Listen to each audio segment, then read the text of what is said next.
আসসালামু আলাইকুম। আজকে আমরা শিখব এক্সেলের অত্যন্ত গুরুত্বপূর্ণ একটি শর্টকাট টিপস। ধরুন আপনার কাছে কিছু সংখ্যা রয়েছে, কিছু নাম্বার রয়েছে। যেমন এখানে আমি লিখি 450,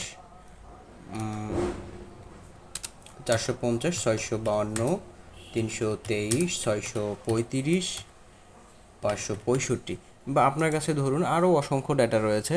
এখন আপনার কোনো একটা কারণে আপনার মনে হলো এই সংখ্যাগুলোর শেষে আপনাকে একটা কমা বসাইতে হবে, একটা কমা ডান পাশে অ্যাড করতে হবে। আপনি কিভাবে অ্যাড করবেন চলুন জেনে নেই। আপনি প্রথমে ইকুয়াল চিহ্ন দিবেন, এরপরে এই যে 450টি যে সেলে আছে, 450 সংখ্যাটি যে সেলে আছে, মানে এদিক থেকে কলাম হচ্ছে জি এবং সেল নাম্বার হচ্ছে 7, G7-এ আপনি এই সেলটি সিলেক্ট করবেন। সিলেক্ট করার পরে আপনি অ্যান্ড বাটন চাপবেন। অ্যান্ড বাটন চাপার পরে, অ্যান্ড বাটনটি আমার কিবোর্ডে রয়েছে 7-এর উপরে, শিফট চেপে 7 দিলেই আমারটা অ্যাড হয়ে যাচ্ছে, অ্যান্ড হচ্ছে।